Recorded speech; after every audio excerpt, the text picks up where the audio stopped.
how Playwright TraceViewer works and why do we need Playwright TraceViewer in the first place. So as the name suggests, the TraceViewer Playwright is for going through the traces. What I mean by that is, let's go into this playwright.config.ts, and here in order to configure or enable the TraceViewer, we need to give here trace as off if you don't want trace at all in our test report, or there are many other options as well for TraceViewer. I will show you, I will explain you one by one the use cases of all, and why in by keeping the senior SDET perspective in mind, like when to use it, when not to use it.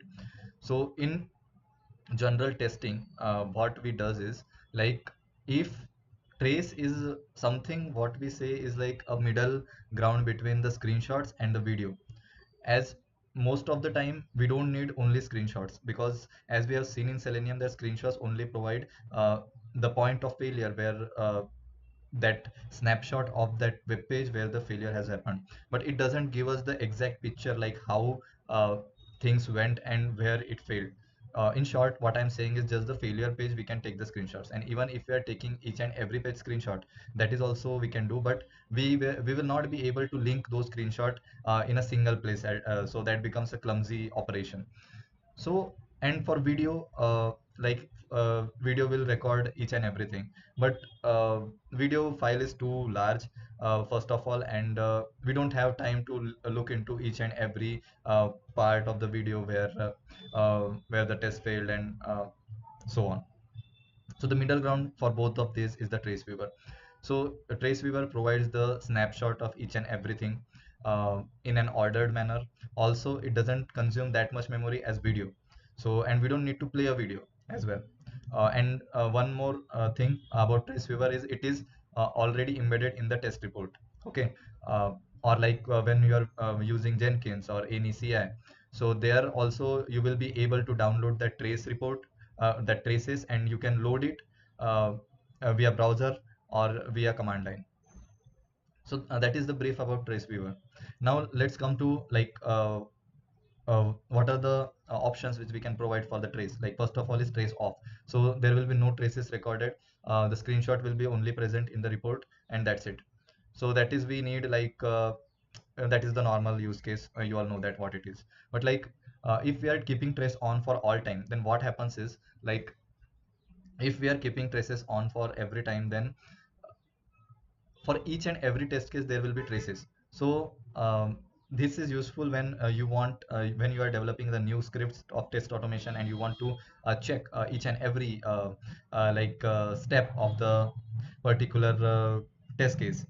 So basically there we can use it, but like in running like production level regression suite or anything, then if we are tracing each and every test, then this traces this will become too much of memory, like it will be 2 GB to 3 GB of the memory it will consume. So that is not at all advised to use trace in regression test suite.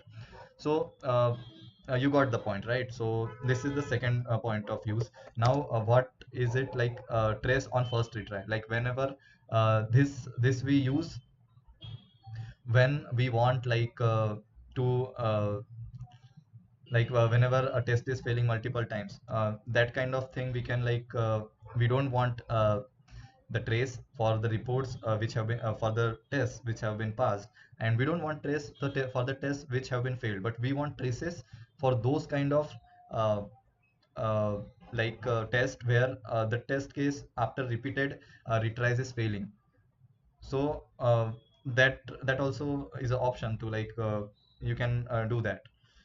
So those test cases are everywhere, you know that, right? So that can be tracked via this on first retry, or retry on first retry. Okay, so if on first time it fails, then we can trace it, like after that it will rerun, and then the trace will be on.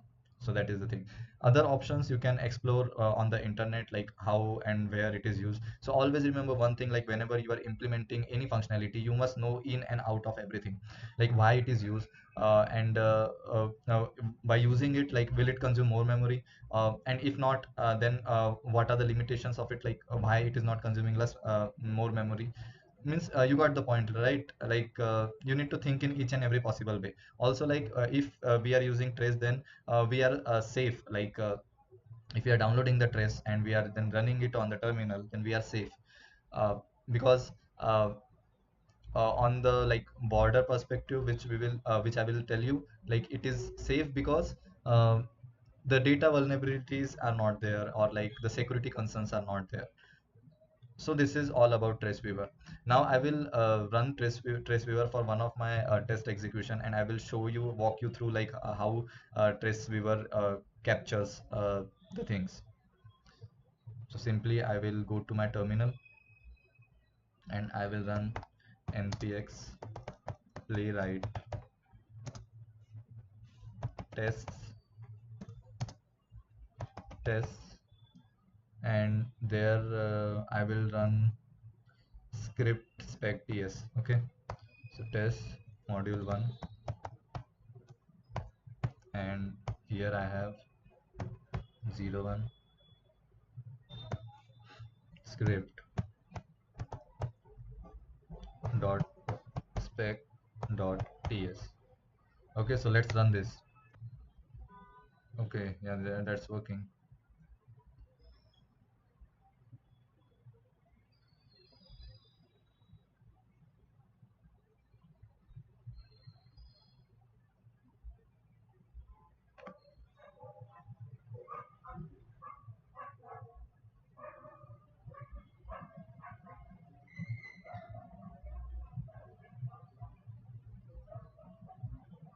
Okay, so as you can see here, we have the playwright report, and here, as you can see, one of the tests for Firefox has been failed and one for Chromium has been passed.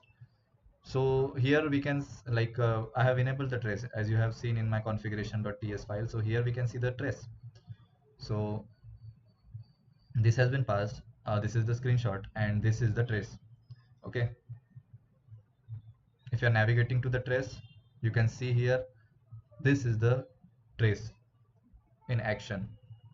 So we have everything, like from starting what happened till 14 seconds, then 16 seconds.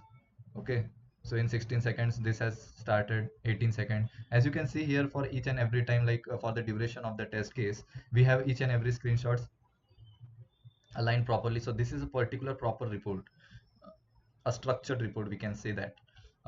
And these are all the actions which have been done in respective seconds, and you can see here like what have been performed and everything. You can deep dive into this more later. Like here in login credential, you have to perform clicks. See, as you can see here, we have navigating to the URL, get by role, navigate to this. So this is our one of the step, like it is navigating to github.com. That happened. After that, I am clicking it for sign up button. Okay, sign in button. So as you can see here, red mark, sign in button has been clicked. Then login credentials are there. Okay, so I am providing the login credentials, and I am providing this ASDFA gateway role. Then click, then this I have filled. Okay, as you can see here, username I have filled, then I am filling the password, then I am clicking on the sign in button. Okay, as you can see here, and in the screenshot you can see like this has been username has been filled, then password has been filled, this has been marked here, and then click sign in button has also been performed. So we can, without video, we can check each and every step, like what is going to what is happening in our uh, test. Okay, with the help of screenshots and interactive screenshots, you can see here like this has been filled. So we are able to highlight this username field. And there are many things. There are network tabs, like what happened in the network tab during this test perform cycle. This also we can check here. So as you can check, like here, incorrect user or password has been recorded, and that has been validated after that in the, you can see here, right? So this is all about TraceViewer. I hope you got the point. And for more info, you can check out the Playwright official documentation. And that's it. Thanks for watching the video.